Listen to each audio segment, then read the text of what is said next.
Woi, stop woi. Stop woi. Woi, aku panggil tunggu ya. Oh iya, Krisna ada apa? Silakan masuk Krisna. Ini si Mang Agus sama si Rajanya bertengkar dulu. Loh, kok mereka bisa bertengkar? Coba panggil dulu mereka saja di sini ya. Ya, silakan masuk. Ayo duduk, silakan duduk. Terima kasih ya Krisna ya. Krisna boleh kembali ke sini. Sama-sama dulu. Selamat pagi Randy, selamat pagi Mang Agus. Pagi. Ibu dengar tadi kamu bertengkar.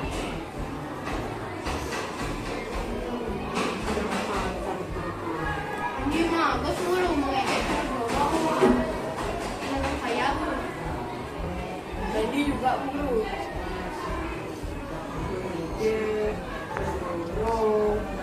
Itu perbuatan yang benar atau salah? Salah. Kan biasanya kompak ya, kalian sahabatan. Kok kemudian bisa berantem seperti ini?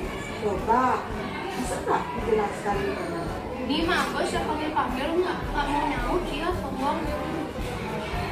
Kenapa kalian bisa saling mengejek seperti itu? Apalagi saling mendorong. Kalian kan biasanya kompak, kalian sahabatan kan?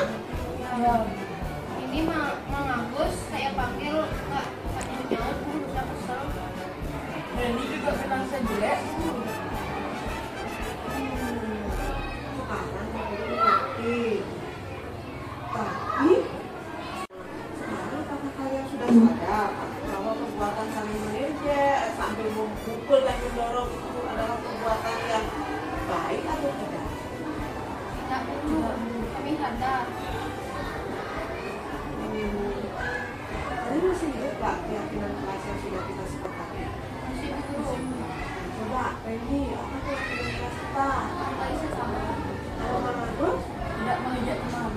Oh, berarti kalian masih ingat dan paham dengan keyakinan kelas kita. Nah, kalau itu ke depannya, kalau kalian masih ingat dan paham dengan keyakinan kelas kita, berharap ke depannya hal seperti ini tidak terulang lagi ya.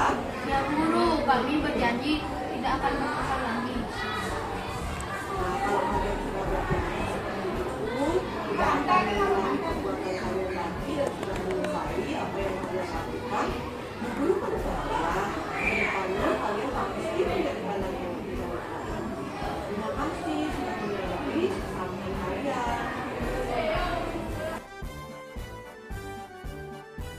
Baik, selamat sore semuanya. Semoga berbahagia. Dalam kesempatan kali ini kita akan kembali bertemu pada dalam kegiatan komunitas belajar Makisa. Yang dalam kesempatan yang baik ini kita hari ini akan ada sesi sharing aksi nyata modul 1.4 tentang budaya positif dari teman kita Ibu Guru Niwayan Fatini SPD selaku calon guru penggerak angkatan 10 dari perwakilan SD Sukadharma. Berikut tanpa mengambil waktu yang panjang lagi sebelum mulai acara agar kegiatan kita berjalan dengan lancar, ada baiknya kita berdoa sebelum kegiatan ini dimulai. Baik, saya izin memimpin doa. Doa dapat dimulai.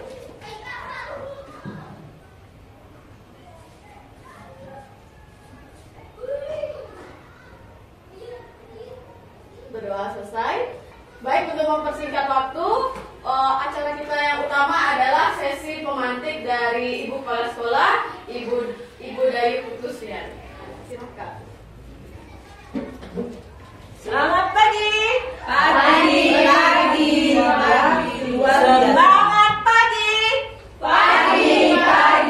Pagi, luar biasa. Rajang semang. Rahayu. Lama sekali rajang semang. Rahayu. Baiklah teman-teman semua, selamat berjumpa kembali dalam lomba kita, lomba Makisa. Ya, baik.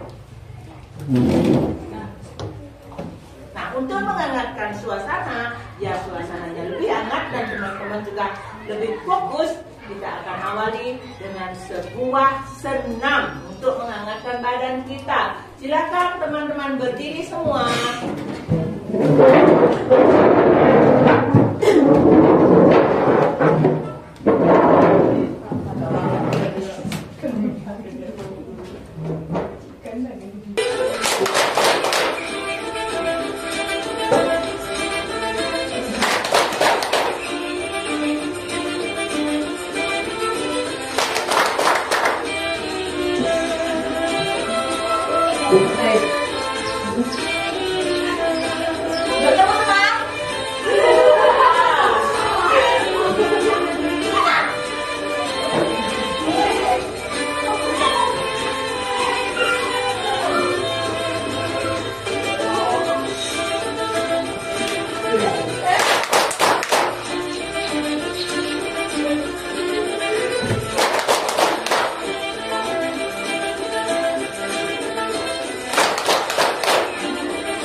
Teman-teman semuanya, ini ada beberapa pertanyaan yang teman-teman harus jawab sebelum kita memulai pemaparan dari teman kita. Yang pertama, nanti masing-masing orang silakan nanti menjawab. Yang pertama, apa pentingnya menciptakan suasana positif di lingkungan Bapak Ibu? Tanya pertama dulu. Ya, silakan dijawab. Apa pentingnya menciptakan suasana positif di lingkungan Bapak Ibu? Ya kan namanya? Untuk kenyamanan batin. Untuk kenyamanan batin. Ya, silakan yang lain. Kok perlu ya? Kita perlu suasana positif Untuk merangsang minat belajar. merangsang minat belajar lagi. Yang lain lagi. Untuk mendorong kreativitas dan inovasi. Ya, betul, mendorong kreativitas dan inovasi. Yang lain lagi? Ada lagi? Sayap kiri, sayap kanan. Menciptakan suasana positif di lingkungan Bapak Ibu guru di sini. Selain dari untuk guru, penting juga untuk anak-anak agar merasa lebih nyaman dalam kegiatan belajar mengajar. Oke, intinya ya tercipta suasana nyaman. Oke, yang lain ada? Sayap belakang. Ya, pentingnya menciptakan suasana positif di lingkungan belajar itu, suasana positif itu akan menimbulkan vibrasi yang positif, di mana vibrasi energi positif itu sangat diperlukan dalam hal apapun, tidak hanya dalam belajar, apalagi dalam belajar memang anak-anak memerlukan suasana yang kondisinya positif. Itu adalah untuk meningkatkan energi dan vibrasi mereka. meningkatkan vibrasi ke energi yang positif. Ada lagi kira-kira? Oke, yang Untuk kesejahteraan emosional dan mental. iya, untuk menciptakan kesejahteraan emosional dan mental. Oke, terima kasih. Terus sekarang yang untuk yang kedua, apakah hubungan antara menciptakan suasana yang positif dengan proses pembelajaran yang berpihak pada murid? Apa hubungannya? Ada enggak hubungannya antara menciptakan suasana yang positif dengan proses pembelajaran yang berpihak pada murid? Ada enggak hubungannya? Kira-kira apa ya hubungannya?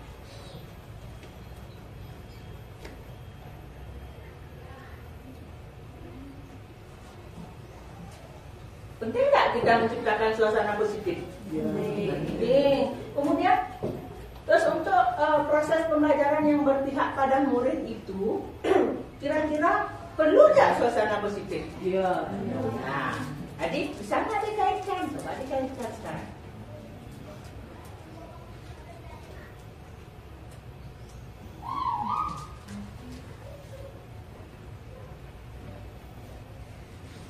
Ya, silakan. Ketika kita sudah bisa menciptakan suasana yang positif, tentunya murid atau siswa juga akan semangat untuk belajar dan mereka merasa nyaman. Mungkin pembelajaran juga akan tambah menarik. Ketika kita menciptakan suasana positif, tentu akan tertular pada kondisi anak-anak. Ya, yang lain lagi? Ada kira-kira lagi? Tapi hubungannya itu sangat erat ya, karena sangat berpengaruh pada proses pembelajaran. Ada lagi yang lain? Ya, mungkin saya dengan menerapkan suasana yang positif itu tujuan-tujuan pembelajaran itu akan lebih mudah tercapai. Ya, betul. Pernah nggak Bapak Ibu dengar kalau kita menuangkan sesuatu air ke dalam mangkok, ketika mangkok itu terbuka, maka air itu yang ada di dalam teko itu akan bisa dituangkan ke dalam mangkok itu dan akan terisi penuh. Tetapi kalau mangkok itu terbalik dan kita menuangkan air, maka air itu akan Luber. ya jatuh kemana-mana. Itu juga kalau kita positif, nanti kita bisa memberikan sesuatu yang berarti beragam pada siswa dengan baik. Oke, terus yang ketiga sekarang, bagaimanakah penerapan disiplin saat ini di sekolah Bapak Ibu? Apakah sudah diterapkan dengan efektif? Bila belum, apa yang menurut Bapak Ibu masih perlu diperbaiki dan dikembangkan? Ya, pertama dulu, sudahkah Bapak Ibu merasa menerapkan? Sudahkah penerapan disiplin di sekolah ini sudah efektif bagi Bapak Ibu? Sudah? Sudah? Sudah, tapi perlu ditingkatkan. Ya. Apanya kira-kira yang perlu ditingkatkan? Apanya yang perlu diperbaiki?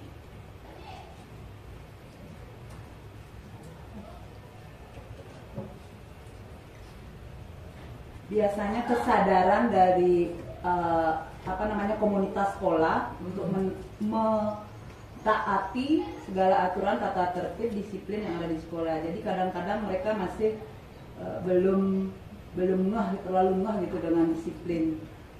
Kadang-kadang sudah tahu tapi tetap aja melanggar seperti itu. Jadi yang perlu dilakukan itu adalah menciptakan kesadaran mereka. Nanti supaya itu refleks aja sudah terjadi sama anak-anak. Berarti kesadaran dari warga sekolah ya untuk mematuhi dan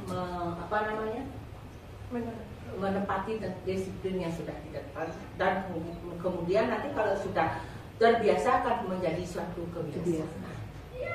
Ada yang lain lagi?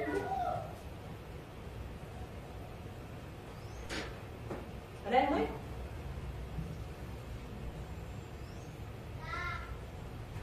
Jadi itu saja nih. Ya, oke. Baik. Dari hasil diskusi sudah ada jawaban dari teman-teman. Mudah-mudahan jawaban dari teman-teman tadi itu dapat meningkatkan hasil kinerja teman-teman, juga meningkatkan hasil belajar anak-anak kita. Oke, baik. Sekarang waktu saya langsung serahkan kepada pengisi acara. Silakan. Terima kasih kepada teman-teman yang sudah meluangkan waktunya untuk menghadiri acara diseminasi sesi berbagi saya. Pada kegiatan ini saya akan berbagi pengalaman tentang penerapan budaya positif di lingkungan sekolah. Terima kasih juga kepada Ibu Kepala Sekolah sudah bersedia untuk mengisi sesi ice breaking dan pertanyaan pemantik. Nah, adapun latar belakang penerapan budaya positif ini, budaya positif di sekolah sangatlah penting untuk mengembangkan peserta didik yang memiliki karakter kuat dan berakhlak sesuai dengan profil pelajar Pancasila. Seperti yang dicetuskan sebagai pedoman untuk pendidikan Indonesia. Budaya positif dapat dibangun dengan syarat sekolah perlu menyediakan lingkungan yang positif. Seperti tadi dalam pertanyaan pemantik kita, ada yang menjawab tentang menciptakan suasana aman, nyaman, agar peserta didik mampu berpikir dan bertindak, serta mencipta secara merdeka, mandiri, dan penuh dengan tanggung jawab. Nah, modal disiplin yang dibangun masih belum berpusat pada siswa, melainkan itu masih dalam posisi kontrol guru. Itu yang mungkin saya perhatikan di sekolah. Guru yang awalnya mencetuskan peraturan-peraturan itu pada awalnya siswa hanya mengikuti. Guru di sini belum memiliki posisi kontrol sebagai seorang manajer, melainkan masih sebagai penghukum, membuat siswa merasa bersalah. Kemudian, nah, di situ yang harus kita perbaiki. Sebagai pendidik, tujuan kita adalah menciptakan siswa-siswa yang memiliki disiplin diri sehingga mereka bisa berperilaku dengan mengacu pada nilai-nilai kebajikan. Nah, salah satu caranya untuk menumbuhkan nilai-nilai kebajikan siswa itu adalah dengan menumbuhkan motivasi intrinsik yang ada pada diri siswa itu sendiri. Bagaimana sekarang peran kita sebagai pendidik agar dapat menumbuhkan disiplin diri pada siswa sehingga siswa mampu menggali potensinya menuju kepada sebuah tujuan, sesuatu yang diharapkan dan bermakna, mengontrol diri, menguasai diri, untuk memilih tindakan yang mengacu pada nilai-nilai tadi. Itu yang melatar belakangi dari penerapan budaya positif yang akan saya lakukan. Nah, adapun tujuan dalam tindakan nyata budaya positif ini, yang pertama yaitu terwujudnya visi sekolah melalui penerapan budaya positif.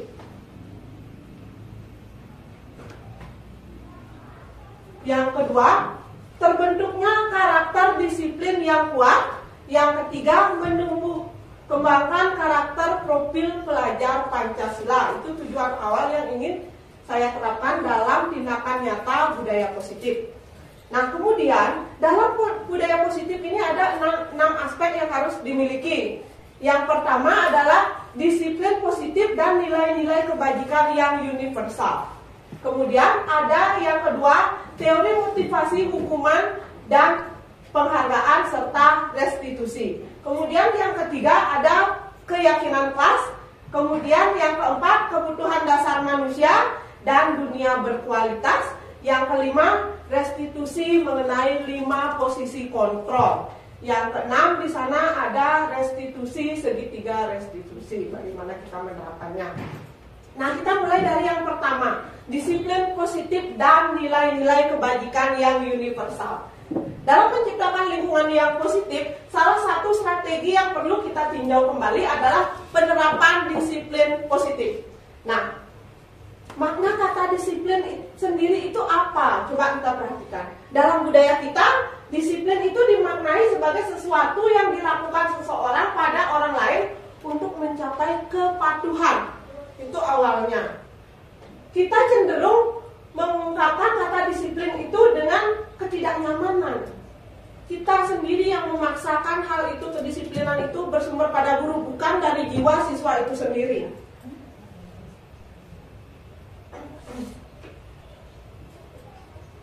Nah, Bapak Pendidikan kita, Bapak Ki Hajar Dewantara menyatakan, di mana ada kemerdekaan, disitulah harus ada disiplin yang kuat. Nah, untuk menciptakan murid yang merdeka, syarat utamanya harus adanya disiplin yang kuat. Disiplin yang dimaksud adalah disiplin diri yang memiliki motivasi internal dari dalam diri kita sendiri. Dengan kata lain, seorang yang memiliki disiplin diri berarti mereka bisa bertanggung jawab terhadap apa yang dilakukannya karena mereka mendasarkan tindakannya pada nilai-nilai kebajikan yang universal. Nilai-nilai kebajikan universal berarti nilai-nilai kebajikan yang disepakati bersama, terlepas dari apa suku bangsanya, apa agamanya, maupun bahasa dan latar belakangnya. Salah satunya adalah nilai-nilai kebajikan yang ingin dicapai oleh setiap anak Indonesia yang kita kenal dengan profil pelajar Pancasila. Tentunya Bapak Ibu, rekan-rekan semua sudah tidak asing lagi dengan kata-kata istilah profil pelajar Pancasila, dan saya yakin sudah diterapkan dalam lingkungan sekolah kita. Nah, adapun elemen-elemen dari profil pelajar Pancasila, yang pertama adalah beriman dan bertakwa kepada Tuhan Yang Maha Esa. Yang kedua, mandiri. Lagi apa? Bernalar kritis, berkebinekaan global, dan kreatif. Sudahkah semuanya diterapkan saat proses pembelajaran? Sudah ya, saya juga sudah sering melihat penerapan-penerapan yang dilakukan oleh rekan-rekan sekalian. Nah, ini adalah proyek nilai-nilai kebajikan yang termasuk dalam nilai-nilai kebajikan. Bapak Ibu bisa simak dalam slide-nya. Di sana ada rasa peduli, rajin, keberanian, keadilan, kebijaksanaan, toleransi, dan rasa bersyukur serta yang lainnya. Dalam penerapan nilai-nilai kebajikan ini juga sering kita lihat dalam kegiatan gotong royong, bagaimana siswa bisa berdamai dengan keadaan, kemudian memiliki prinsip diri pada diri siswa dan guru itu sendiri. Nah, bagian kedua dari budaya positif itu ada namanya teori motivasi, hukuman, dan penghargaan. Dosen dalam bukunya Restructuring School Discipline menyatakan ada 3 motivasi perilaku manusia. Nah, untuk menghindari ketidaknyamanan atau hukuman, itu adalah salah satu yang sering dimiliki oleh siswa. Kadang-kadang siswa itu mengakui kesalahannya, itu hanya takut untuk mendapatkan hukuman. Pernah nggak Bapak Ibu menyadari seperti itu? Ya diakui saja dulu, langsung hukum, biar tidak dihukum, seperti itu biasanya kan. Kemudian yang lagi satu untuk mendapatkan imbalan atau penghargaan. Nah, yang ketiga, untuk menjadi orang yang mereka inginkan dan menghargai diri sendiri dengan nilai-nilai yang mereka percaya. Nah, dari ketiga motivasi ini, yang mana paling sering Bapak Ibu lihat atau bisa rasakan yang ada di lingkungan kita? Nah, dari ketiga motivasi itu,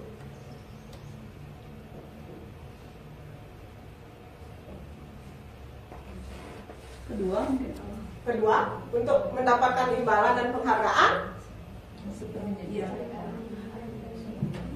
Mungkin nomor 1. Nah, nomor 1, nomor 2 banyak versi dari Bapak Ibu, mungkin itu yang dilihat dari pengalamannya sendiri. Nah, pernahkah Bapak Ibu melakukan sesuatu untuk mendapatkan senyuman dari orang lain? Pernah. Atau mendapatkan hadiah, mendapatkan sekedar uang gitu modelnya? Tidak pernah? Ikut undian. Ikut undian, ya. Itu berarti ada, itu salah satu motivasi ekstrinsik yang masih muncul dari luar. Ya. Nah, mungkin itulah yang sering dirasakan oleh murid kita. Ingin mendapatkan penghargaan, ingin mendapatkan imbalan, dan untuk menghindari hukuman itu sendiri.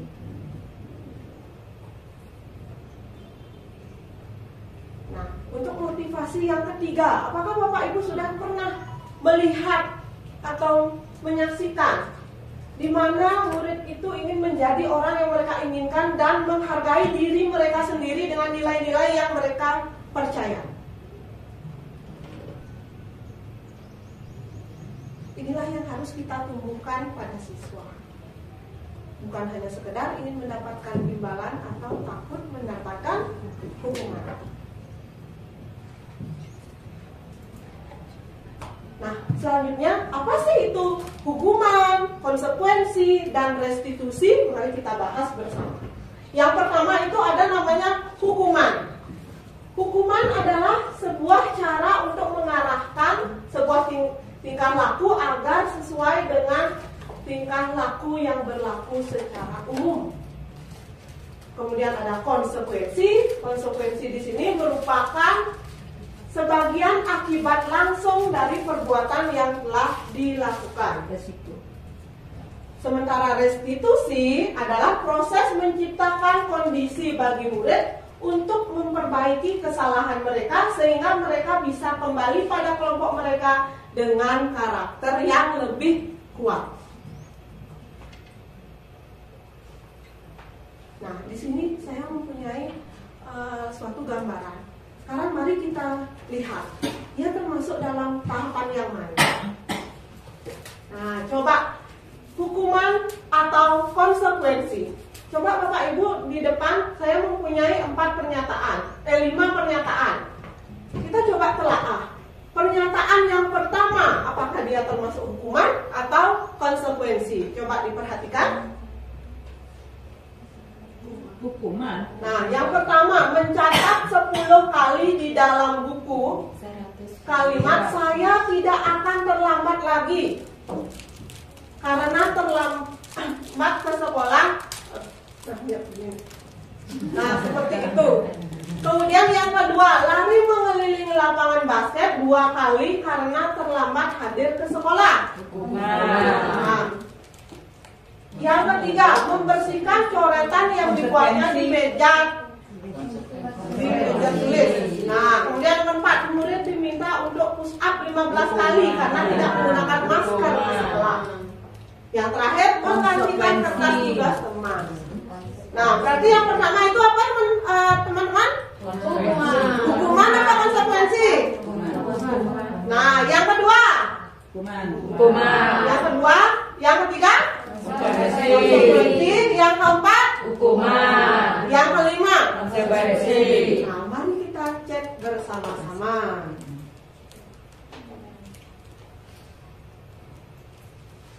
Oke, yang pertama itu termasuk konsekuensi.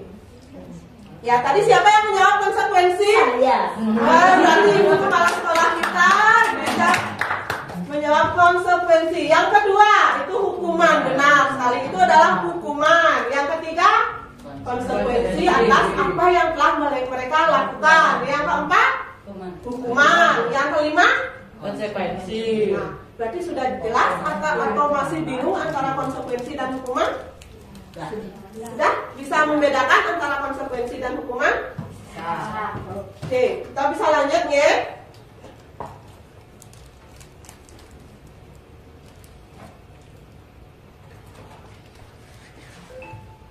Nah, tadi sudah hukuman, kemudian sudah konsekuensi. Kita sekarang lanjutkan pada restitusi, sebuah pendekatan untuk menciptakan disiplin positif. Restitusi adalah proses kolaborasi yang mengajarkan murid untuk mencari solusi, untuk menyelesaikan masalah dan membantu murid berpikir tentang orang seperti apa yang mereka inginkan dan bagaimana mereka harus memperlakukan orang lain. Itu yang disebut dengan restitusi. Nah, berikut adalah ciri-ciri dari restitusi. Restitusi itu bukan untuk menebus kesalahan, namun belajar dari kesalahan. Itu yang pertama. Nah, yang kedua, restitusi itu bertujuan untuk memperbaiki hubungan. Misalnya ada anak-anak satu dengan yang lain itu berselisih. Bukan kita dengan sekedar memberi hukuman akan selesai masalahnya. Pasti akan masih tetap ada rasa ganjalan, ada beban dalam jiwa anak itu. Maka perlu diadakan sebuah restitusi. Nah, untuk selanjutnya Bapak Ibu bisa dilihat pada layar saya. Nah, yang ketiga, restitusi itu adalah tawaran, bukan paksaan. Kita menawarkan jalan untuk penyelesaian masalah itu pada siswa. Jadi bukan kita yang harus menjudge, oh kamu salah, kamu harus begini. Bukan seperti itu. Jadi mereka harus menyadari sendiri apa kesalahannya, bagaimana cara mereka untuk menyelesaikan permasalahan itu. Nah, kemudian restitusi mengembalikan murid yang berbuat salah pada kelompoknya. Kalau mereka sudah menyadari, sadar akan apa kesalahannya, berdamai dengan dirinya sendiri, berdamai dengan temannya, tentu mereka akan bisa kembali dengan kelompoknya tanpa harus ada rasa beban atau ketakutan dalam diri mereka. Nah, sampai di situ ada baku kunci. Nah, sudah bisa dipahami tentang restitusi sampai di situ? Nah, selanjutnya dihukum oleh penghargaan. Selama ini kita menganggap penghargaan itu adalah sebuah imbalan atau hadiah bagi siswa. Tanpa kita sadari, penghargaan itu sendiri merupakan sebuah hukuman. Nah, saat kita berulang kali menjanjikan hadiah kepada anak-anak agar berperilaku, bertanggung jawab, atau kepada seorang murid agar mempelajari sesuatu yang baru, atau kepada seorang karyawan agar melakukan pekerjaan yang berkualitas, kita sedang berasumsi mereka tidak dapat melakukannya atau mereka tidak akan memilih untuk melakukannya. Nah, di sini Alfie Kohn mengemukakan baik penghargaan maupun hukuman adalah cara-cara mengontrol perilaku seseorang yang menghancurkan potensi untuk pembelajaran yang sesungguhnya. Menurut Kohn, secara ideal tindakan belajar itu sendiri adalah penghargaan yang sesungguhnya. Jadi bukan imbalan itu adalah penghargaan, tapi pembelajaran yang mereka lakukan itu adalah penghargaan. Misal seperti ini, kita sering menjanjikan sebuah imbalan kepada murid kita, menjanjikan sebuah hadiah. Apakah kita pernah berpikir, bagaimana sekarang perasaan murid kita yang tidak mendapatkannya? Bukankah hadiah yang didapatkan oleh temannya itu merupakan hukuman bagi dirinya? Atau bisa penghargaan itu pun bisa menumbuhkan rasa iri pada murid yang lain? Seperti itu. Dengan menumbuhkan rasa iri, kemungkinan murid yang tidak mendapatkan menjadi tidak menyukai teman yang mendapatkan. Jadi penghargaan itu juga bisa memutuskan hubungan atau relasi.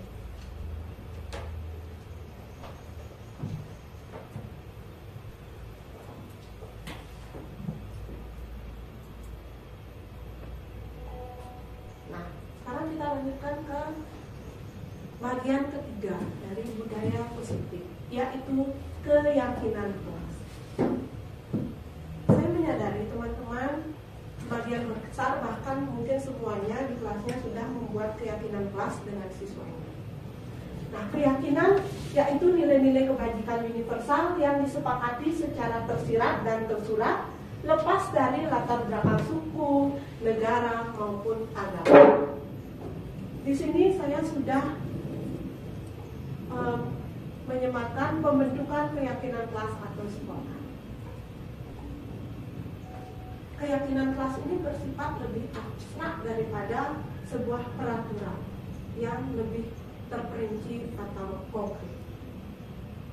Keyakinan kelas berupa pernyataan-pernyataan universal. Pernyataan keyakinan kelas senantiasa dibuat dalam bentuk positif. Jadi kita berusaha untuk menuangkan dalam bentuk-bentuk yang lebih positif. Nomor 4, keyakinan kelas hendaknya tidak terlalu banyak sehingga mudah diingat dan dipahami oleh semua warga sekolah. Semua warga kelas hendak ikut berkontribusi dalam pembuatan keyakinan kelas lewat kegiatan curah pendapat.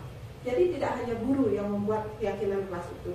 Kita juga perlu mendapatkan masukan dari siswa, ide-ide dari siswa. Kelas seperti apa sih yang mereka impikan? Kelas bagaimana yang mereka inginkan? Kita perlu adanya curah pendapat dengan siswa. Dengan keyakinan kelas itu kita buat bersama, maka sudah pasti seluruh warga di kelas itu akan bersedia meninjau kembali keyakinan kelas dari waktu ke waktu dan menjalankannya tanpa ada paksaan dari siapapun, karena itu bersumber dari mereka sendiri. Nah, di sini saya sudah mendokumentasikan pembentukan keyakinan kelas yang saya lakukan di kelas saya. Yang pertama itu siswa secara bergiliran menuliskan pendapat mereka sesuai dengan impian kelas yang mereka inginkan, yang akan mereka tuangkan pada keyakinan kelas. Setelah mereka mendapatkan suatu kesepakatan tentang keyakinan kelas yang akan mereka terapkan, maka mereka akan membuat keyakinan kelas itu melalui proses kelompok pembuatan keyakinan kelas seperti itu. Mereka menuangkan ide mereka bersama-sama sehingga muncullah suatu hasil dari keyakinan kelas. Itu semua berasal dari siswa sendiri. Kita sebagai guru hanya mengarahkan saja. Kemudian setelah hasil keyakinan kelas itu didapatkan, maka perlu adanya penandatanganan sebagai persetujuan atau hasil keyakinan atas hasil keyakinan kelas yang telah dibuat. Kalau sudah mereka membuat sendiri, mereka akan tahu bahwa keyakinan kelas yang bersumber dari siswa, maka siswa akan memiliki tanggung jawabnya sendiri untuk melaksanakannya. Untuk memperoleh hal itu, maka kita perlu melaksanakan persetujuan dengan cara penandatanganan. Kalau ini saya lakukan penandatanganannya di balik dari poster itu, sehingga tidak merusak, tidak mengganggu tampilan dari poster keyakinan kelas. Nah, untuk di kelas teman-teman, bagaimana untuk pembuatan keyakinan kelas itu? Beda ya dengan kesepakatan sama. Tapi kalau di TK kan sepertinya ada bisa itu. Ya, kalau di TK mungkin pas awal ya, kita masih lebih perlu pendekatan dengan siswa, menuntun dengan lebih baik di kelas 1, 2, 3 pun seperti itu. Kebetulan ini adalah di kelas 6, jadi saya yakin anak-anak sudah bisa untuk menuangkan mimpinya sendiri, impian kelas mereka sendiri. Jadi di sana saya hanya sebagai saya hanya memandu bagaimana baiknya, menampung aspirasi mereka, bagaimana yang mereka inginkan.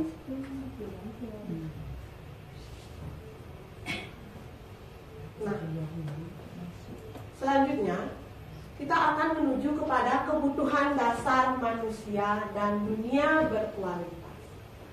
Seluruh manusia pasti memiliki tujuan tertentu. Semua yang kita lakukan adalah usaha terbaik kita untuk mendapatkan apa yang kita inginkan. Ketika kita mendapatkan apa yang kita inginkan, sebetulnya saat itu kita sedang memenuhi satu atau lebih dari kebutuhan dasar kita.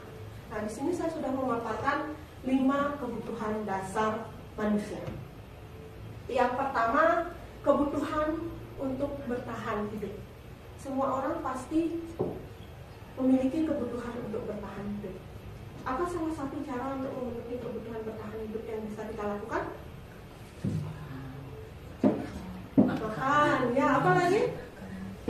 Membangun relasi. Membangun relasi, bisa. Apa lagi? menjaga kesehatan. Menjaga kesehatan, ya, baik sekali. Kemudian yang kedua, kebutuhan akan kasih sayang dan rasa diterima. Setiap orang pasti memerlukan adanya kasih sayang dan ingin diterima oleh lingkungannya. Begitupun kita, bukan hanya siswa, guru pun seperti itu. Guru itu memenuhi ingin disayangi, dihargai, diterima oleh lingkungannya. Kemudian yang ketiga, kebebasan. Kebebasan di sini bukan tanpa batas, tapi kebebasan dalam mencoba hal baru, kebebasan melakukan hobi, misalnya seperti itu, yang masih ada batasnya. Kemudian ada kesenangan dan penguasaan. Nah, dari kelima kebutuhan ini, menurut Bapak Ibu, adakah kebutuhan yang masih belum terpenuhi sampai saat ini?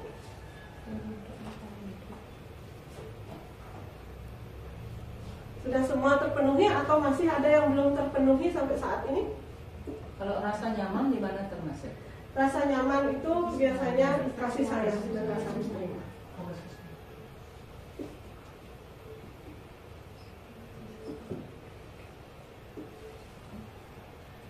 Sudah semua kebutuhan dasarnya terpenuhi?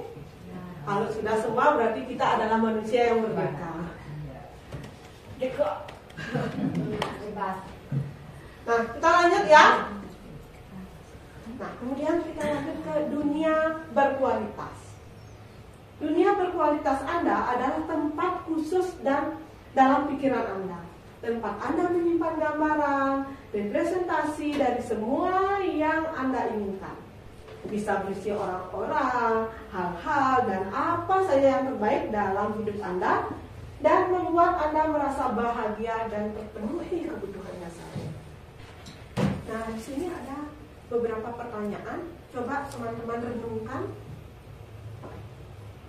Dan pertanyaan itu, yang pertama, siapakah orang-orang yang paling penting dalam hidup kita? Coba direnungkan, coba dibayangkan. Kemudian nilai-nilai kebajikan apa yang terpenting dalam hidup kita? Tadi kan saya sudah memaparkan nilai-nilai kebajikan yang universal, itu tentunya masih ingat. Kemudian yang ketiga, kalau Anda menjadi orang yang ideal, karakter atau sifat apa yang Anda paling inginkan ada pada diri Anda?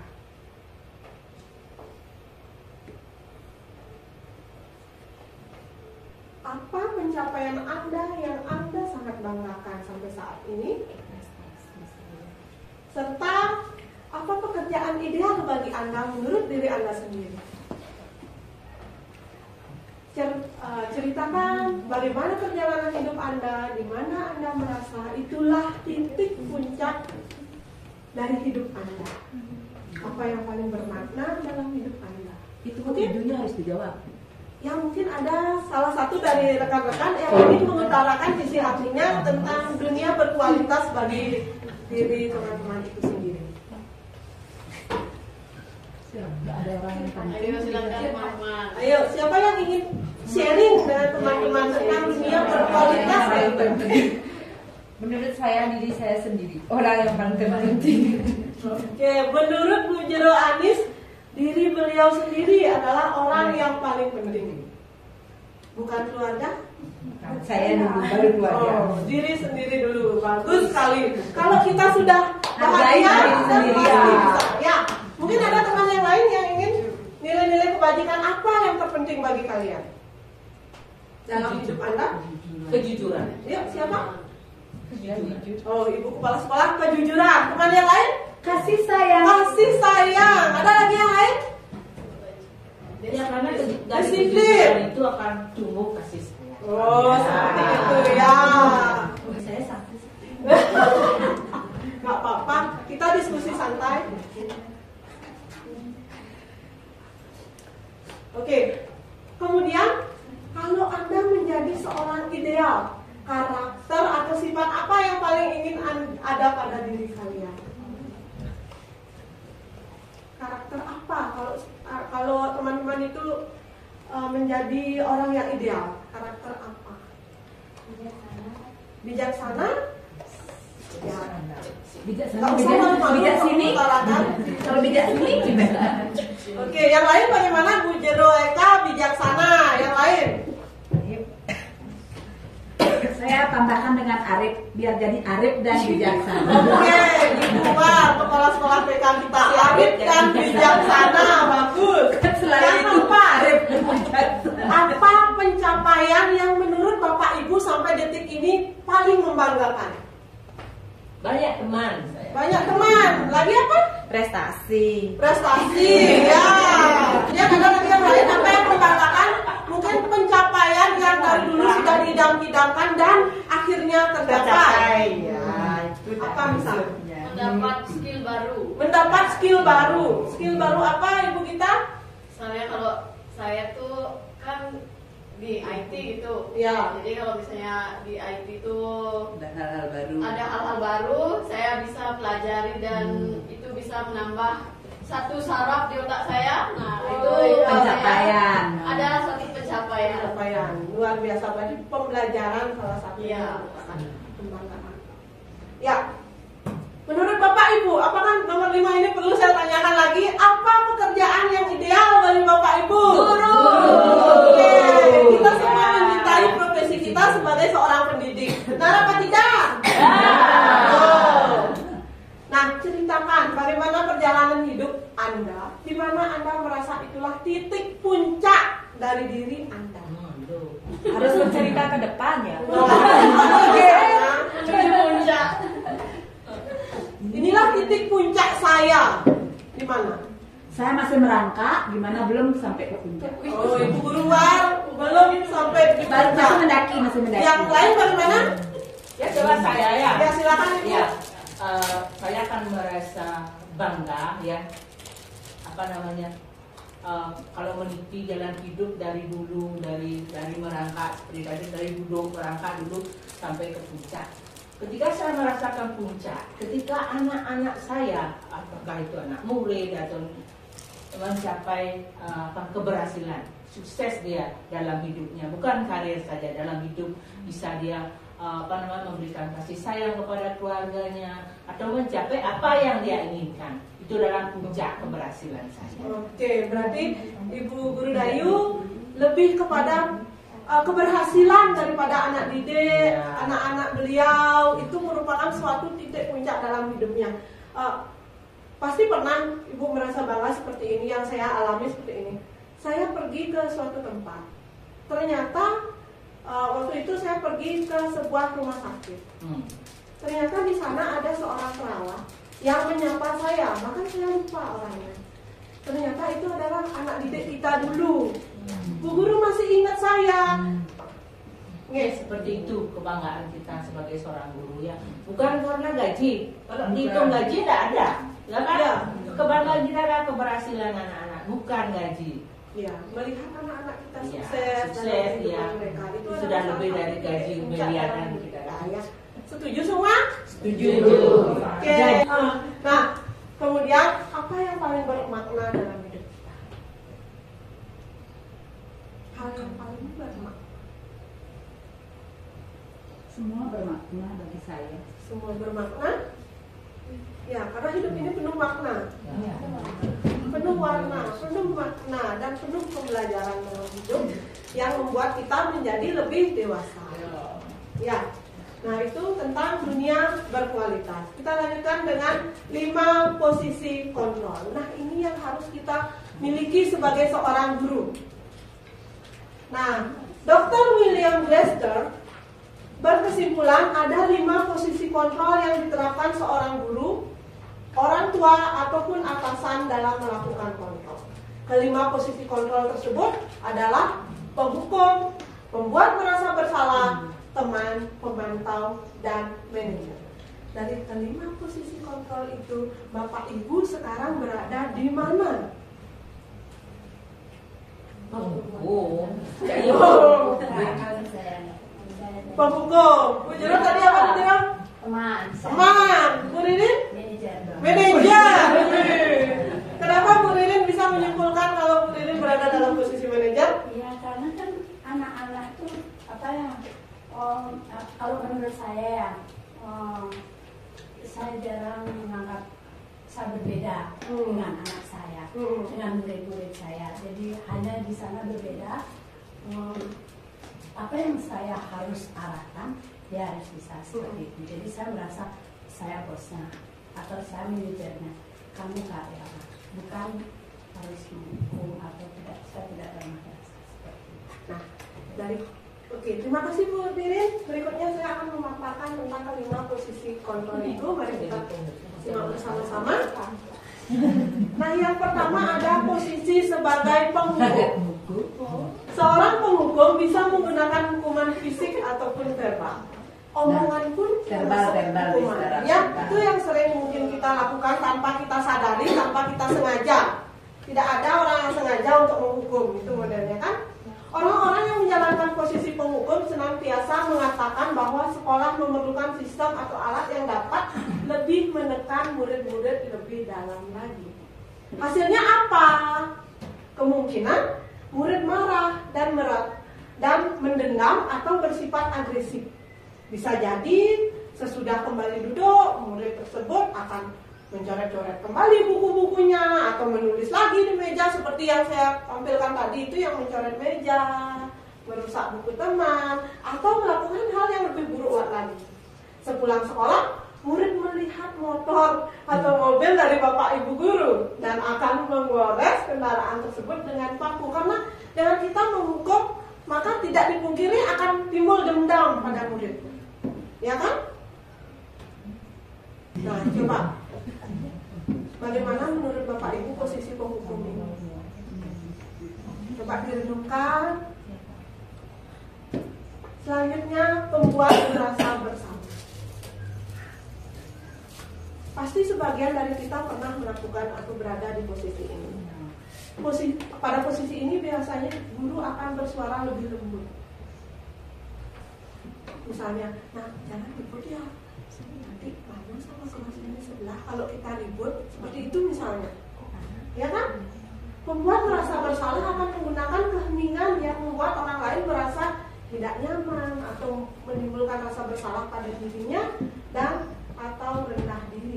Hasilnya, murid akan merasa bersalah setelah mengecewakan ibu bapak gurunya. Murid akan merasa menjadi orang yang gagal dan tidak sanggup membahagiakan orang lain.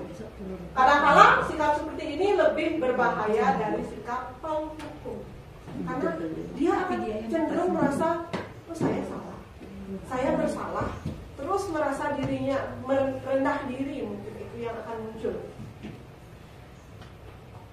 Karena emosi yang tertanam rapat di dalam diri murid itu menahan perasaannya. Tidak seperti murid dengan guru penghukum, di mana murid bisa menumpahkan amarahnya, walaupun dengan cara negatif. Kalau penghukum itu lebih memunculkan cara yang negatif.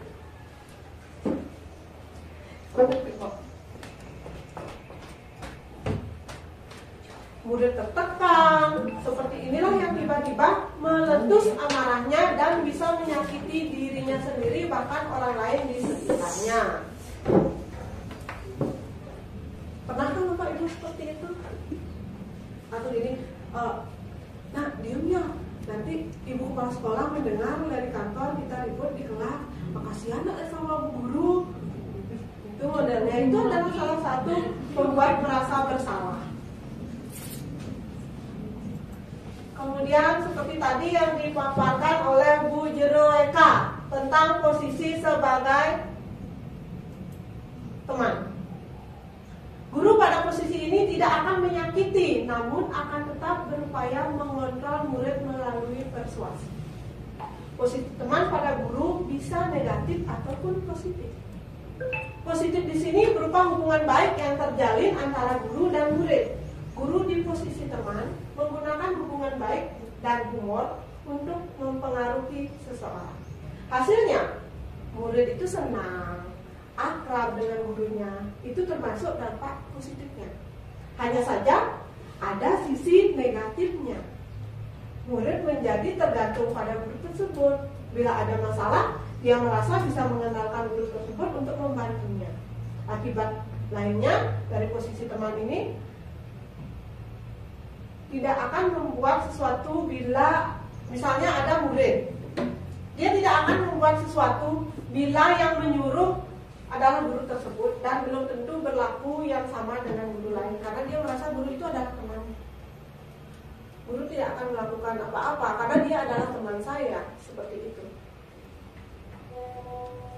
Nah, bagaimana murid berjalan dengan posisi teman itu?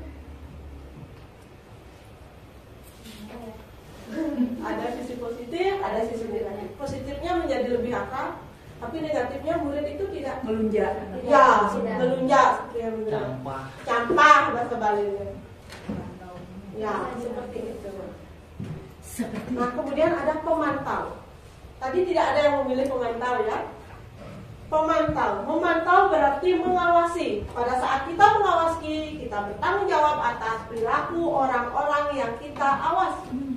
Posisi pemantau berdasarkan pada peraturan-peraturan dan konsekuensinya dengan menggunakan sanksi atau konsekuensi. Kita dapat memisahkan hubungan pribadi dengan kita dan murid sebagai seorang yang menjalankan posisi pemantau. Hasilnya, murid memahami konsekuensi yang harus dijalankan karena telah melanggar salah satu peraturan sekolah. Guru tidak menunjukkan suatu emosi yang berlebih, menjadi marah atau membuat merasa bersalah. Murid tetap dibuat tidak nyaman, yaitu dengan harus tinggal kelas pada waktu jam istirahat dan mengerjakan tugas. Seperti konsekuensi dari murid yang tidak menyelesaikan tugas tepat waktu. Biasanya kan kalau pemantau, murid akan melanjutkan tugas itu di kelas sampai jam istirahat, tidak ikut istirahat sampai tugas itu tidak selesai. Guru tetap harus memantau murid pada saat mengerjakan tugas di jam istirahat karena murid tidak bisa ditinggal sendiri. Kemudian selanjutnya yang dipaparkan oleh Bu Ririn, apakah sama pemaparannya Bu Ririn dengan posisi kontrol sebagai manajer berikut? Nah, posisi terakhir adalah manajer. Adalah posisi di mana guru berbuat sesuatu berdasarkan bersama murid, mempersilahkan murid bertanggung jawab atas perilakunya, mendukung murid agar dapat menemukan solusi atas permasalahannya sendiri. Di sini penekanannya bukan pada kemampuan membuat konsekuensi, namun dapat berkolaborasi dengan murid bagaimana memperbaiki kesalahan yang ada. Hasilnya, murid sudah mengetahui adanya suatu masalah dan sesuatu perlu terjadi dari masalah itu. Bila guru mengambil posisi pemantau, guru akan melihat apa konsekuensinya, apa peraturan yang ada. Namun, jika berada dalam posisi manajer, guru akan mengembalikan tanggung jawab pada murid untuk mencari jalan keluar permasalahannya, tentu dengan masih dalam bimbingan guru. Nah, di sini murid bisa menyadari apa yang mereka lakukan, konsekuensinya apa yang harus mereka lakukan untuk menyelesaikan permasalahan itu. Kita kembalikan lagi ke murid. Nah, ada pun langkah-langkah yang bisa kita lakukan sebagai seorang manajer, yaitu dengan penerapan segitiga restitusi.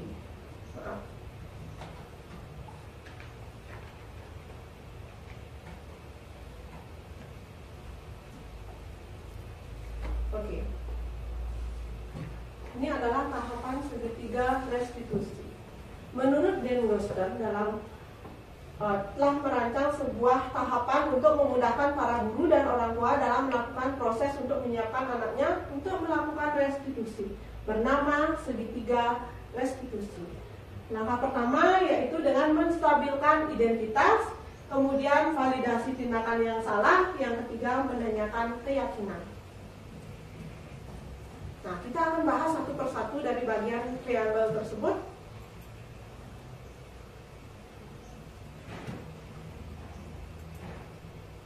Oke, yang pertama, menstabilkan identitas. Bagian dasar dari segitiga bertujuan untuk mengubah identitas anak dari yang gagal karena melakukan kesalahan menjadi orang yang sukses. Bagaimana kita bisa mengarahkan? Misalnya kita bisa tadi Bu Guru dengar ada melakukan kesalahan ini atau bertengkar dengan temannya, marah-marah dengan temannya. Mungkin bisa distabilkan identitasnya dengan Bu Guru dulu juga pernah seperti itu waktu zaman Bu Guru SD. Tapi Bu Guru menyadari apa yang akibat yang muncul dari permasalahan itu, seperti itu. Kemudian yang kedua, validasi tindakan yang salah. Setiap tindakan kita dilakukan dengan suatu tujuan, yaitu memenuhi kebutuhan.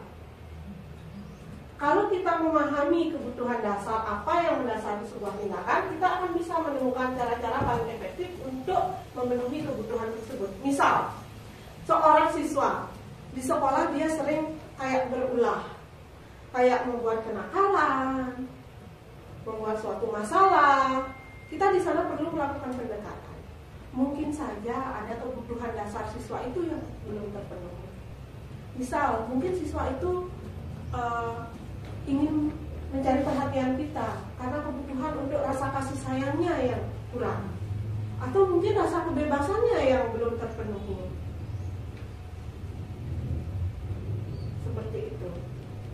Kemudian menanyakan keyakinan. Teori kontrol menyatakan bahwa kita pada dasarnya termotivasi secara internal ketika identitas sukses telah tercapai di langkah pertama. Dan tingkah laku yang salah telah divalidasi pada langkah kedua. Maka akan siap untuk dihubungkan dengan nilai-nilai yang dipercaya dan berpindah menjadi orang yang diinginkan. Misalnya dengan mengingatkan kembali mereka dengan keyakinan kelas yang telah mereka buat. Dari kita mengingatkan itu kembali, mereka akan menyadari kesalahan apa yang mereka buat. Mereka akan memahami bagaimana cara menyelesaikannya, apa akibat yang ditimbulkan dari permasalahan itu, dan bagaimana cara mereka menyelesaikan permasalahan tersebut. Nah, sekian yang saya paparkan. Selanjutnya saya akan memberikan suatu hadiah pada teman-teman. Ya, coba diperhatikan hadiah saya. Nah, di sini kita akan berdiskusi. Ini adalah suatu hadiah. Ada satu kasus yang kita akan pecahkan bersama. Nah, coba dicermati. Guru matematika dan wali kelas 8 Ibu Santi sakit sehingga tidak dapat masuk dan mengajar. Akhirnya dicarikan guru pengganti, yaitu Ibu Eni. Ibu Eni ini adalah guru baru. Dia baru di sekolah itu. Beberapa murid perempuan, Vivi dan Natali, mengetahui hal itu bahwa Bu Eni itu adalah guru baru. Jadi mereka mulai menggunakan kesempatan dan bersikap seenaknya, tertawa dan tidak mengindahkan kehadiran Ibu Eni. Ibu Eni mencoba menyapa Vivi dan Natali dengan ramah sambil mengingatkan mereka untuk tetap fokus pada pengerjaan tugasnya. Ayolah, tugasnya dikerjakan, nanti Ibu ditegur Bapak Kepala Sekolah kalau kalian tidak mengerjakan tugas. Tolong bantu Ibu ya. Namun Vivi dan Natali malah jadi tertawa. Ibu santai saja Bu. Mereka tetap tidak mengerjakan tugas dan malah mengobrol. Keesokan harinya, Ibu Santi yang memang guru matematikanya itu mengetahui hal tersebut dan memanggil Vivi dan Natali serta menanyakan tentang laporan dari Ibu Eni. Ibu Santi menanyakan apakah mereka bersedia melakukan perbaikan permasalahan yang ada. Vivi dan Natali sempat ragu-ragu dan membela diri. Namun pada akhirnya menyatakan akan meminta maaf. Ibu Santi menganggap bahwa tindakan itu boleh saja dilakukan bila mereka sungguh-sungguh dan ingin meminta maaf. Namun Ibu Santi menanyakan kembali apa yang mereka bisa lakukan untuk menggantikan rasa tidak dihormati dari Bu Eni. Baik Vivi maupun Natali mengakui bahwa perilaku mereka tidak sesuai dengan keyakinan kelas. Ibu Santi melanjutkan kembali, apa yang akan mereka lakukan untuk memperbaiki masalah? Apakah ada gagasan yang ingin mereka lakukan? Setelah berpikir sejenak, Natali dan Vivi mengusulkan, bagaimana kalau mereka mengadakan sebuah diskusi kelompok dengan teman-teman sekelasnya. Tema yang mereka pilih adalah penerapan keyakinan kelas, terutama tentang sikap saling menghormati dan bagaimana penerapannya di kehidupan sehari-hari di sekolah.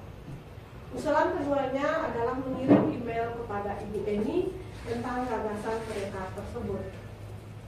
Mereka pun memberitahu Bu Eni bahwa mereka telah memberitahu kepada kepala sekolah, Pak Hasan. Bila lain waktu ada ketidakhadiran guru, maka mereka akan mengusulkan Ibu Eni sebagai guru pengganti. Nah, dari kasus itu coba kita diskusikan. Kita akan melakukan analisis dan menjawab pertanyaan ini. Yang pertama, dalam kasus di atas, langkah-langkah restitusi apa yang sudah dilakukan Bu Santi? Tadi kan ada 3 tahapan restitusi. Bu Santi telah melakukan tahapan yang mana? Dan di poin apa itu indikatornya? Kemudian yang kedua, menurut Anda, apakah restitusi yang diusulkan Vivi dan Natali sudah sesuai dengan pelanggaran yang telah dibuat? Apakah langkah-langkah restitusi yang telah diusulkan mereka? Yang ketiga, dalam kasus di atas, posisi apa yang telah diambil oleh Bu Eni dalam menangani Vivi dan Natali? Jelaskan jawabannya. Ada mungkin yang bisa satu persatu saja kita diskusi bersama. pertama mungkin sudah menemukan. lupa dengan ceritanya. Sudah lupa. Nomor 1 kayaknya itu sudah menstabilkan identitas. Kemudian sudah validasi tindakan juga, Ya, terus menanyakan keyakinan juga. sudah semua Sudah berarti semua. ada. Yang ketiga langkah itu. Nah, coba. Kalau teman yang lain bagaimana? Apakah sudah ketiganya menurut teman-teman dilakukan oleh Bu Eni? Iya kan, kan? Sudah? Coba sekarang kita cek. Nah, dalam kasus di atas, langkah-langkah restitusi apa saja yang sudah dijalankan oleh Bu Santi? Yang pertama, menstabilkan identitas. Ini dilakukan dengan indikator menanggapi bahwa tindakan itu boleh saja dilakukan bila mereka sungguh-sungguh ingin meminta maaf. Namun pada tahap ini perlu mendapatkan penguatan. Ya. Kemudian dalam langkah validasi tindakan yang salah, yaitu dengan menanyakan hal yang bisa mereka lakukan untuk mengganti rasa tidak dihormati Bu Eni. Yang ketiga, menanyakan keyakinan. Mereka menyadari bahwa perilaku mereka tidak sesuai dengan keyakinan kelas. Ibu Santi menanyakan penyelesaian dari masalah itu. Nah, jadi ketiga unsur dari restitusi itu sudah diterapkan, hanya saja masih perlu penguatan pada tahapan menstabilkan identitas. Nah, sekarang kita lanjut ke yang kedua. Menurut Anda, apakah restitusi yang diusulkan Vivi dan Natali sudah sesuai dengan pelanggaran yang telah dibuat? Iya. Apakah langkah-langkah restitusi yang telah diusulkan mereka? Tadi kan mereka mengusulkan beberapa langkah. Ya, Mengadakan apa namanya?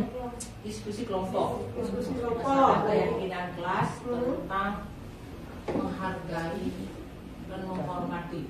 Kalau tidak salah misalnya. ya, Ya, betul.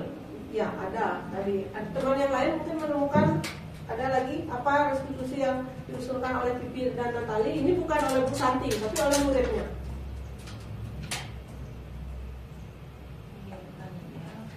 Mengirimkan email, ya tadi salah satu yang dilakukan oleh mereka mengirimkan email. Masih ada lagi? Lapor kepala sekolah. Melapor kepala sekolah. Coba kita cek nih.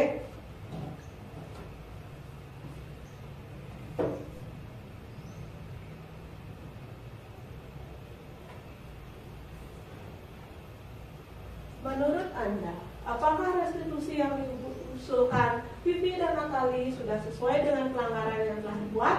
Apakah langkah-langkah restitusi yang telah diusulkan mereka? Yang pertama, seperti yang disampaikan, melakukan diskusi kelompok dengan teman sekelasnya. Kemudian yang kedua, mengirim email. Jadi ternyata teman-teman sekalian sangat menyimak dengan baik ya dengan kasus itu.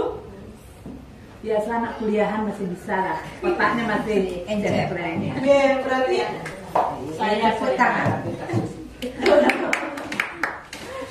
ya. Nah, dalam diskusi kelompok, langkah restitusi yang pertama telah sesuai karena menegaskan kembali penerapan sikap saling menghormati. Kemudian untuk mengirim email itu kurang sesuai dengan pelanggaran mereka, ya kan? Karena kalau kita mengirim email, padahal kita bisa bertemu langsung dengan gurunya. Alangkah lebih baiknya kita bertemu langsung, mengutarakan rasa bersalah kita pada ibu guru kita. Tentunya itu akan lebih terhormat daripada hanya sekedar mengirim email atau SMS atau WA kayak zaman sekarang ya.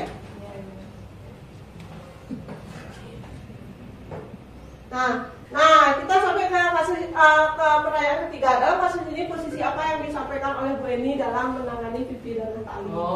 Waktu mereka masih merasa bersalah. apa? Merasa bersalah. Merasa bersalah. Apa lagi? Ya. Tolong ya.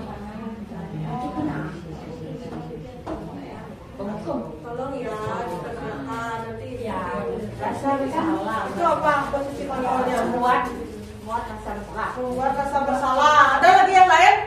Apa satu itu aja? Kan Bu Eni itu enggak dia enggak percaya diri ya jadi dia masa tolong ya nanti jelas lah kalau saya jadi murid kan jelas begitu juga ya. Jadi menurut saya Bu Eni itu tidak percaya diri dan tidak menguasai jadinya. karena dia masih memberikan peluang kepada murid, tolong jangan ribut, nanti marah. Ya, berarti membuat merasa bersalah karena Bu Eninya nggak percaya diri. Itu inti yang Bu Ririn. Nah, Bu Dayu, kepala sekolah juga membuat merasa bersalah. Teman-teman yang lain? Sama? Sama? Sama-sama. Ada yang menemukan posisi lain?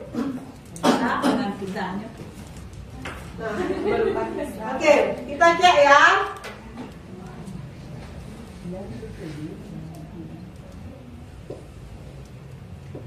Oke.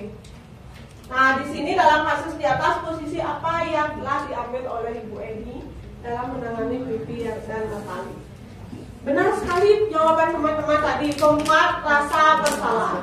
Ayolah, tugasnya dikerjakan. Nanti ibu ditegur kepala sekolah kalau kalian tidak mengerjakan tugas. Tolong bantu ibu.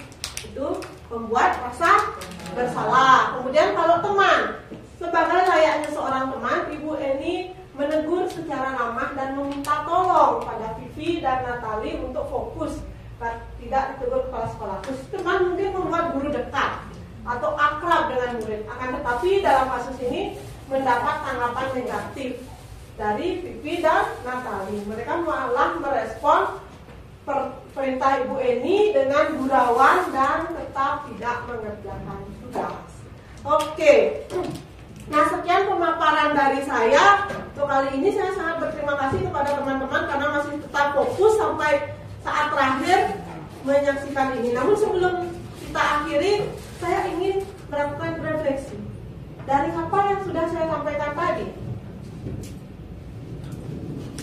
Apa yang bisa teman-teman dapatkan? Ada presentasi. Ini beri terima kasih. Nah, dari pemaparan saya, kesimpulan apa yang sudah kita pelajari hari ini, mungkin ada dari teman yang ingin menyampaikan refleksi dari berbagi aksi nyata kali ini. Saya persilakan. Saya. Oke, silakan Ibu Wan. Kalau mungkin hanya satu kalimat. Sudahkah kita sebagai guru menerapkan disiplin positif di sekolah sama kepada anak-anak? Mungkin itu yang perlu kita renungkan, kita refleksikan. Sudahkah kita melakukan hal itu dan kita terapkan kepada anak-anak kita? Dan kalau kita bisa, mungkin ya setiap setiap istilahnya, setiap suatu pendapat atau istilahnya itu pasti ada baik buruknya ya. Penerapan disiplin positif baik mungkin untuk era sekarang, tetapi mungkin perlu juga diseimbangkan dengan tidak full disiplin positif itu kita lakukan, memberikan kebebasan kepada anak seperti itu, tetap juga harus ada tarik ulurnya istilahnya kepada anak. Ada kontrol. Iya, artinya sudahkah kita melakukan itu paling tidak seberapa persen lah gitu, penerapan itu kita lakukan. Itu aja yang perlu kita refleksikan. Terima kasih Bu Warsiti. Itu pesan dari Bu Warsiti. Sudahkah kita menerapkan disiplin positif itu di sekolah kita? Itu yang diminta oleh Ibu Kepala Sekolah TK kita untuk merenungkan. Nah, mari kita renungkan bersama-sama. Dan seperti sarannya, tidak full 100% untuk diterapkan untuk kebebasan itu, tapi masih ada suatu kontrol yang bisa kita terapkan di sana agar tidak kebablasan. Seperti itu ya Bu ya? Iya. Mungkin ada teman-teman yang lain mungkin mau merefleksikan dari apa yang teman-teman dapat setelah penyampaian ini. Ya, silakan Bu Dayu. Setelah menyimak apa yang disampaikan tadi dari disiplin positif itu memang sangat luar biasa ya kalau kita bisa menerapkan. Tetapi saya yakin dalam sebuah penerapan itu pasti ada keberhasilan dan ada juga yang sisi tidak ada kegagalan. Nah, menurut saya pribadi lebih baik kita melakukan restitusi saja ketimbang melakukan hukuman. Karena hukuman itu akan menimbulkan toleran yang sangat dalam pada anak, ya baik itu merasa bersalah dan lain sebagainya. Nah, kalau bisa nanti teman-teman bisa terapkan dengan melakukan restitusi itu. Ya, itu akan jauh lebih bermanfaat dan anak-anak akan menyadari apa yang mereka lakukan, kenapa dia tidak sesuai dengan ini. Jadi itu yang paling tepat rasanya kita terapkan dalam dunia pendidikan yang sekarang. Ya. Itu aja. Ya, terima kasih Bu Dayu, Kepala Sekolah SD. Nah, untuk yang dapat disampaikan oleh Ibu Dayu bahwa restitusi itu lebih penting diterapkan daripada kita menerapkan hukuman. Seperti itu ya Bu ya? Ya. Ya, baik. Terima kasih Ibu Dayu untuk refleksinya. Untuk teman-teman yang lain, apakah ada yang disampaikan lagi? Kalau seandainya sudah cukup, saya serahkan kembali waktunya kepada moderator. Seandainya ada mau sesi tanya jawab atau apa, silakan moderator. Baik, terima kasih materi pada hari ini Ibu Guru Lopa, dan untuk memberikan sebuah aplaus karena sudah memberikan kita sharing yang sangat mantap. Lebih meriah lagi dong. Jadi sesi budaya positif hari ini sangat memberikan kita refleksi bahwa sangat penting tentang yang namanya restitusi, hukuman maupun konsekuensi seperti itu ya. Nah, di sesi terakhir ini apakah ada pertanyaan dari Ibu Bapak Guru yang mungkin masih menjanggal gitu terkait budaya positif ada Mengganjal. maaf. Aduh, saya belum semangat lagi. Apakah ada dari Bapak Ibu Guru terkait budaya positif pada hari ini? Cukup? Saya mungkin sedikit. Oh iya, silakan. Saya hanya mau berbagi pendapat saja mungkin ya, yang menjadi pertanyaan saya terkait tadi yang disampaikan tentang hadiah adalah apa tuh tadi? Hadiah adalah penghargaan itu adalah apa? Hukuman ya, penghargaan itu adalah hukuman. Nah, bagaimana hubungan antara penghargaan ini yang tadi disebutkan dengan hukuman itu dengan pemberian peringkat kepada anak? Baik. Mungkin itu saja. Baik, terima kasih Bu Guru Siti, bisa ditanggapi Ibu Guru Lokal. Ya, terima kasih pertanyaannya. Mungkin yang bisa saya tangkap dari pertanyaan Ibu Warsiti, bagaimana penghargaan itu bisa menjadi sebuah hukuman bagi anak itu, dan bagaimana dengan pemberian peringkat yang biasanya kita lakukan. Nah, di sini mungkin saya akan membahas seperti yang saya paparkan tadi. Ada anak yang mendapatkan penghargaan, tentu itu akan menimbulkan rasa iri bagi teman yang lain. Dari rasa iri itu mereka akan merasa mereka dihukum karena tidak mendapatkan itu. Mereka sendiri yang merasa seperti itu, bahkan walaupun dunia tidak ada yang menghukum kalau tidak dapat peringkat seperti itu. Rasa itu tumbuh dari diri mereka sendiri. Mereka merasa mereka gagal kalau mereka juga tidak mendapatkan penghargaan seperti temannya yang lain. Mungkin seperti itu kenapa mereka yang merasa dihukum. Berarti pemberian peringkat tidak efektif. Ya, untuk pemberian peringkat seperti yang sudah dibahas di sekolah di SD ya, seperti yang kita terapkan. Di K13 itu sudah tidak ada. Tidak ada. Di K13 sudah tidak ada untuk pemberian juara seperti itu, sebenarnya memang sudah tidak ada. Karena semua anak berprestasi. Jadi pemberian peringkat itu biasanya kita berikan karena tuntutan orang tua, bukan karena apa-apa. Orang tua yang berapa anak saya? Ya, selalu itu masih pertanyaan ya. Padahal di sini yang kita jadi patokan bukan hanya pencapaian nilai, bukan nilai angka itu saja, tapi bagaimana penanaman sikap mereka itu yang penting. Makanya untuk pemberian peringkat ini dari zaman K13 itu sudah dihapuskan ya Ibu ya? Sudah dihapuskan sebenarnya, tapi hanya karena tuntutan dari orang tua yang ingin tahu, oh anak saya nomor berapa sih di kelas. Iya, soalnya masih sekarang masih ada, tempat saya masih ada. Ya. Anak saya bawa pulang peringkat. Ya. Di sini juga masih kita, tapi hanya dikenaikan kelas saja. Untuk yang di semester 2 kita tidak menerapkan seperti itu, dan bahkan jika ada orang tua yang bertanya, kita menjelaskan bahwa kita tidak memberikan peringkat sama siswa karena kita juga menekankan pada penanaman sikap, tingkah laku mereka yang baik, bukan hanya sekedar nilai. Seperti itu mungkin yang bisa diterapkan di Siti. Oke, good. Makanya kita imbangi biasanya kalau ada peringkat yang di bidang akademik, ada yang non akademik, ada yang tersopan, terapi, terrajin, seperti itu mungkin. Itu yang mengimbangi. Ya, hal itu sudah kita terapkan selama ini ya Bu Guru Dayu ya. Bukan akademik. Ya, bagus. Baik, terima kasih atas tanggapannya dari Ibu Guru Lopa dan Ibu Guru Dayu. Untuk Ibu Guru Siti, apakah bisa diterima? Iya. Baik, terima kasih atas diskusinya. Dari teman-teman yang lain, bagaimana? Apakah ada yang perlu ditanyakan lagi atau masih ada yang perlu didiskusikan lagi terkait budaya positif ini? Baik, sudah ya. Pas. Sebelum saya menutup, ada baiknya saya mereview lagi ya tentang budaya positif itu ya, kurang lebih 2 jam ke depan lah ya. 3 jam.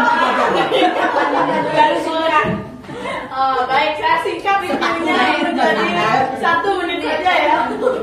Jadi budaya positif itu diawali dari pertanyaan pemantik, kenapa, bagaimana, dan apa korelasinya seperti itu ya. Kenapa penting, dan dari sesi awal saya sudah Bapak Ibu guru di sini sudah sangat bergelora ya istilahnya dalam menjawab refleksi itu.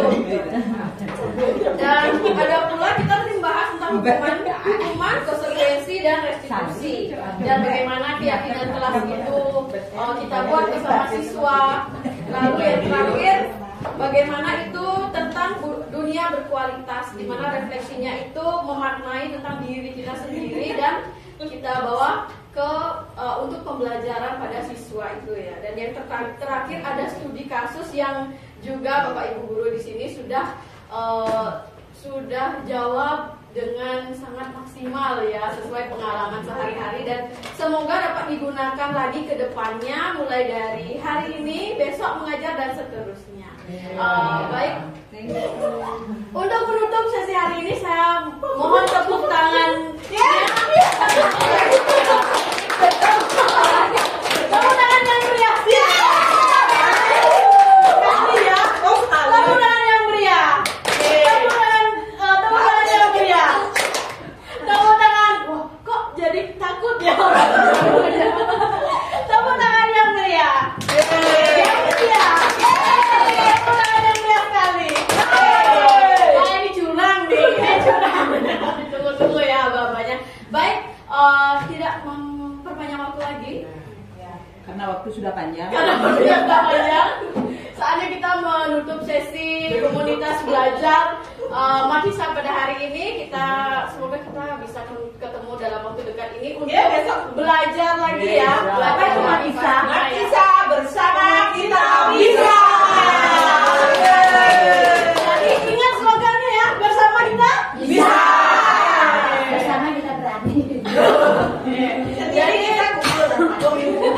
Jadi saya ucapkan selamat sore untuk teman-teman. Karena tadi tidak ada pengajar umat, jadi tidak ada bentuknya. Selamat sore semuanya.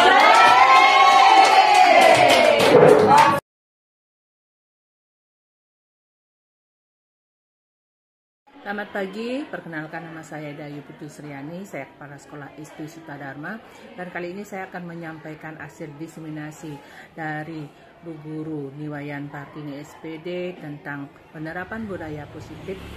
Dan menurut saya bahwa budaya positif itu sangat penting diterapkan untuk meningkatkan disiplin siswa.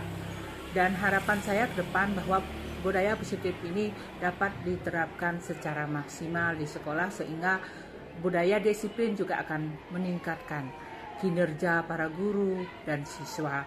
Terima kasih saya sampaikan, itu yang saya dapat sampaikan dan mudah-mudahan bisa bermanfaat untuk kita semua. Perkenalkan, nama saya Niwayan Wahyuni Arsi.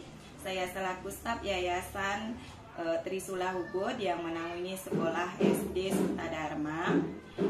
Di sini saya sangat setuju sekali tentang presentasi yang yang narasumbernya adalah Ibu Partini, di mana presentasinya masalah tentang budaya positif anak. Jadi hukuman adalah bukan salah satu cara untuk mengajarkan anak supaya lebih baik. Pesan saya agar budaya positif bisa selalu diterapkan di sekolah untuk kedepannya, agar anak bisa lebih nyaman dalam bersekolah dan lebih ada pendekatan dari guru dan juga anak didik. Terima kasih. Nama saya Desa Nyoman Siti Yasmin Putri. Saya sebagai guru agama Hindu di SD Sutradharma. Saya akan menyampaikan pandangan saya mengenai diseminasi tentang penerapan budaya positif di lingkungan SD Sutradharma ini. Menurut saya, apa yang disampaikan oleh Ibu Wayan Partini itu sangat baik sekali dan sangat bagus untuk diterapkan di sekolah ini. Karena apa?